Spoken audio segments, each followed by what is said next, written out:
it's the final question, which is basically, again, how hopeful or confident are you and your government that you'll be able to defeat the Pakistani Taliban?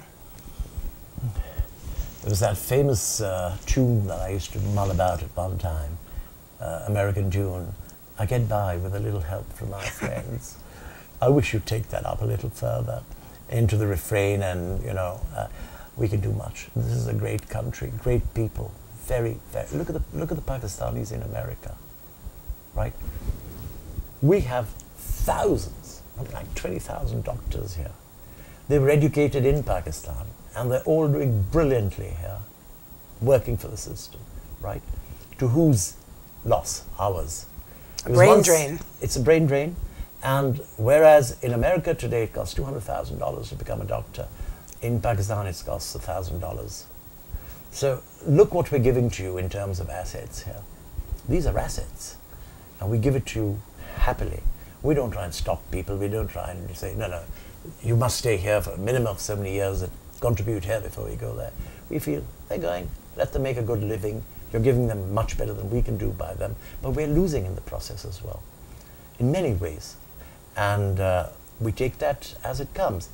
But I think the essential thing in our relationship should be that so far you have handled it government to government. At one stage it was people to people. When I was 9 years old and my family ran the largest orphanage in Karachi, there was a young ambassador who came from America. He was about 11 years old with his mother. And they visited us. And it was a great occasion, I remember. And people to people, it was a very strong relationship. You've given that up. That is perhaps also a mistake you made in Iran. I remember that, you get divorced from the people somehow, and it all becomes autocratic and top-heavy. Let's have a greater person-to-person relationship, people-to-people relationship. There's so much. I've done so much here for this. When that incident in Times Square took place, I brought in the Sufi festival into New York. We had 25,000 people in Union Square. I took them to Rubin Museum, Asia Society. I'm just about to launch a Buddha exhibition in the Asia Society. And we're constantly doing things to try and bring people together. To people. And believe me, the people of Asia Society who went to Pakistan, they were even at my house while I was here. And they said, it's something else. We don't believe what we saw. So why don't you see what you cannot get from the media?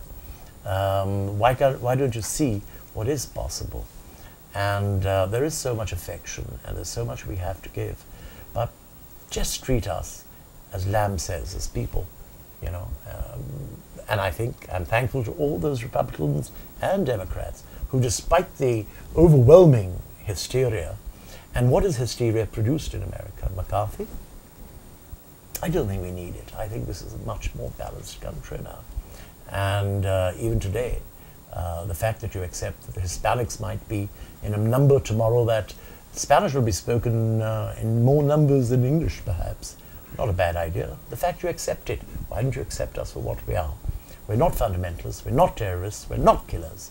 We are people who have given you a lot, have shared a lot with you. We're not saying you haven't given us back enough, that's not it.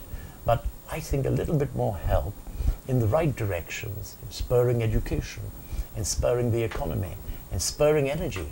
In these three factors, you would win millions of friends in Pakistan. And those millions would stand by you and would be crucial in settling the war in Afghanistan, which is so essential to everything the Americans think about today. We are crucial. You will never solve Afghanistan without us. And rightly so. A very significant section of Afghanistan still lives. There are over 2 million, 3 million people yet in Pakistan from Afghanistan. We haven't thrown them out. We've been carrying them for 30 years.